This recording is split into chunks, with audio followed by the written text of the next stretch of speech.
Hi friends, എല്ലാവർക്കും സ്വാഗതം. എൻ്റെ മറ്റൊരു എപ്പിസോഡിലേക്ക്.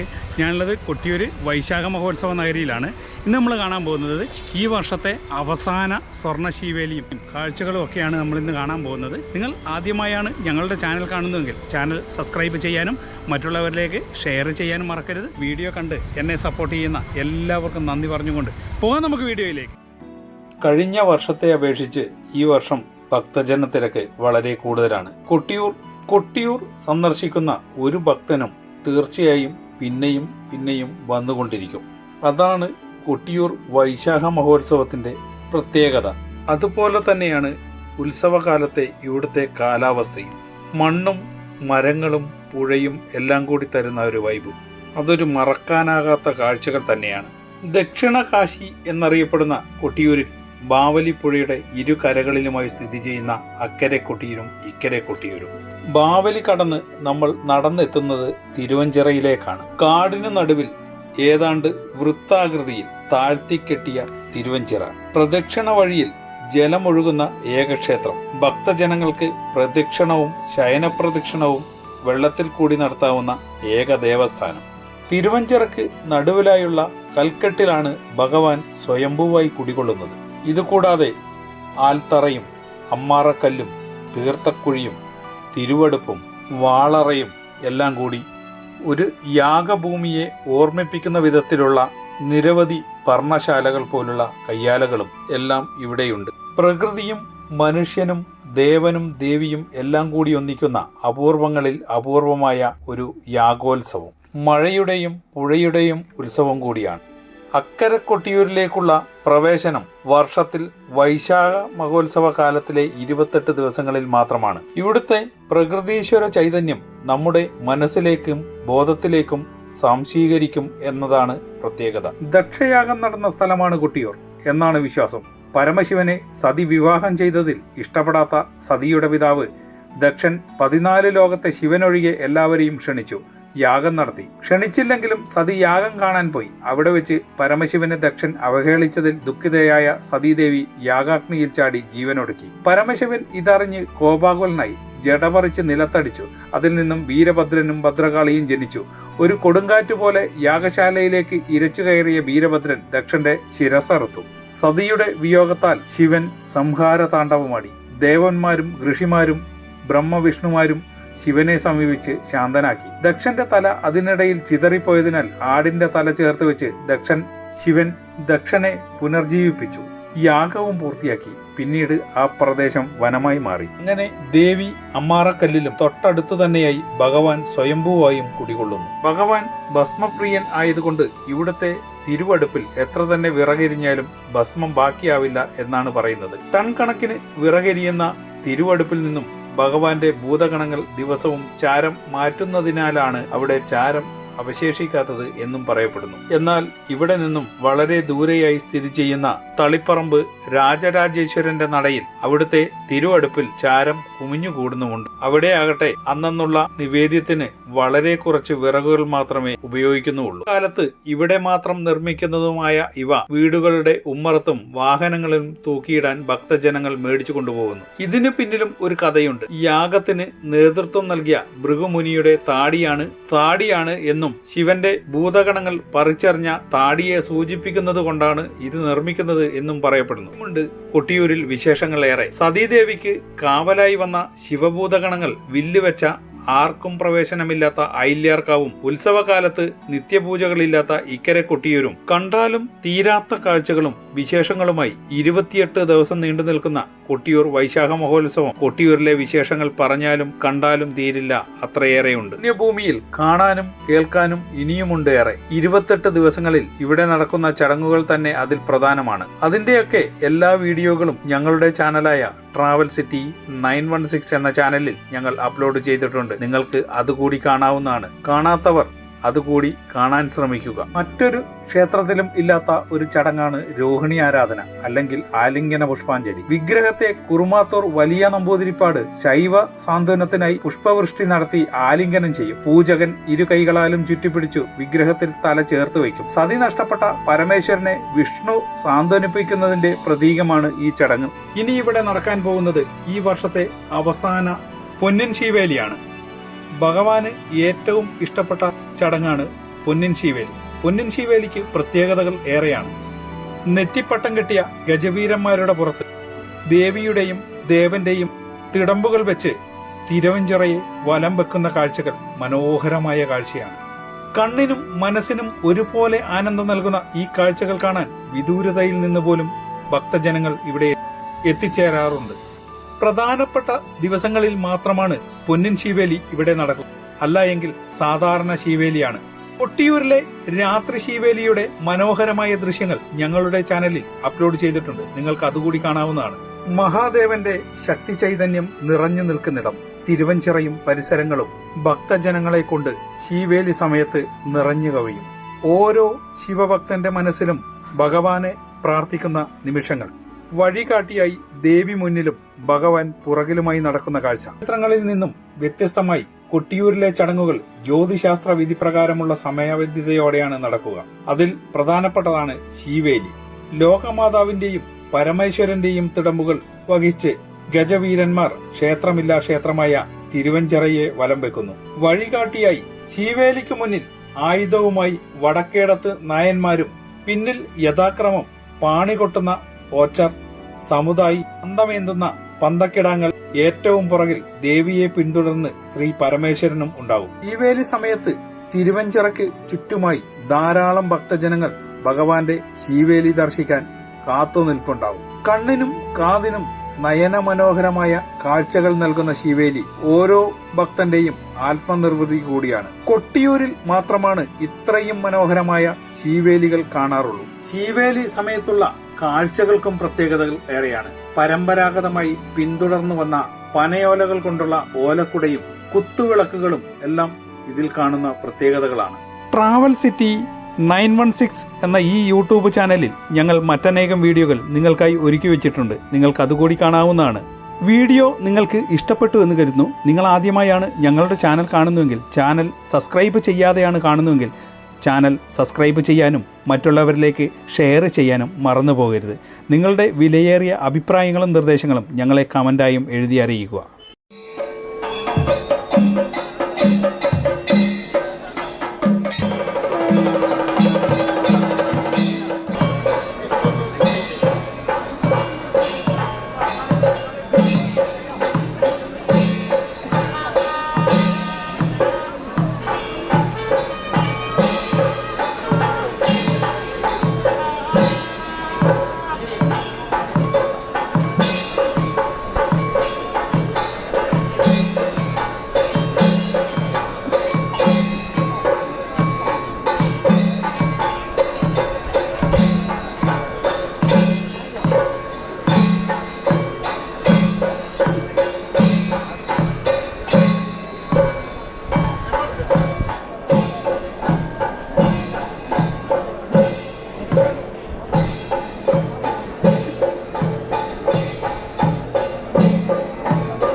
ദേവി മുന്നിലും ഭഗവാൻ പുറകിലുമായിട്ടാണ് എഴുന്നള്ളുന്നത്. ആ കാഴ്ചകളാണ്.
ഹായ്, അങ്ങനെ ഞാൻ എൻ്റെ എപ്പിസോഡ് ഇവിടെ വെച്ച് വൈൻഡപ്പ് ചെയ്യുകയാണ്. നിങ്ങൾക്കെല്ലാവർക്കും ശീവേലിയും കാഴ്ചകളും എല്ലാം ഇഷ്ടപ്പെട്ടു എന്ന് കരുതുന്നു.